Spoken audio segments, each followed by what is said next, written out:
Halo, saya Muhammad Irfan Juniansyah. Saya di sini akan menjawab untuk UAS komunikasi data. Untuk soal nomor 1, jelaskan pengertian DHCP dan jelaskan mekanisme komunikasi DHCP server dengan klien.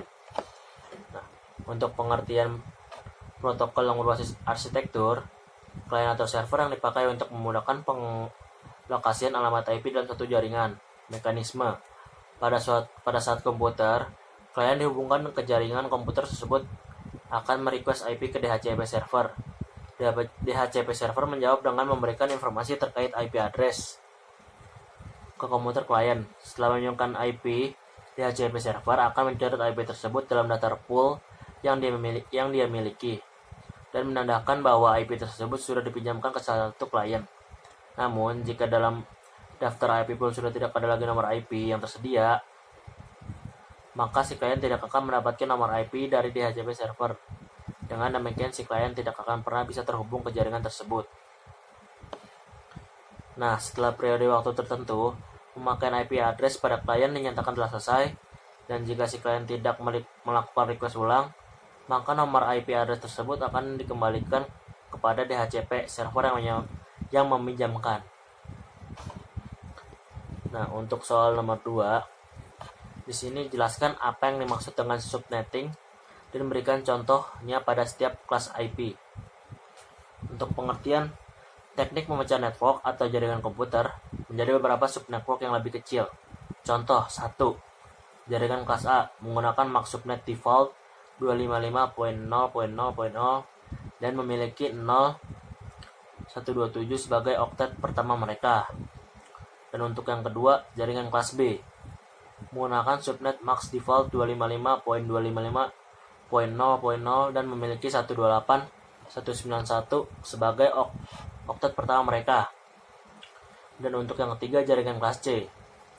Jaringan kelas C ini menggunakan subnet max default 255.255.255.0 dan memiliki 192.223 sebagai oktet pertama mereka. Jaringan kelas A, B, atau C, TCP atau IP dapat dibagi lagi atau disubnetkan oleh administrator IT organisasi. Nah, di sini untuk soal nomor 3, beri penjelasan lengkap tentang cloud computing, baik tentang definisi maupun karakteristik cloud computing. Untuk definisi, teknologi yang menjadikan internet sebagai pusat pengolahan data dan aplikasi, di mana pengguna komputer diberi hak akses atau login. Dan untuk karakteristik di sini, resource pooling sumber daya komputasi atau storage CPU, memory, network, bandwidth, dan sebagainya yang dikumpulkan oleh penyedia layanan atau service provider untuk memenuhi kebutuhan yang banyak bagi pelanggan dengan model multi tenant.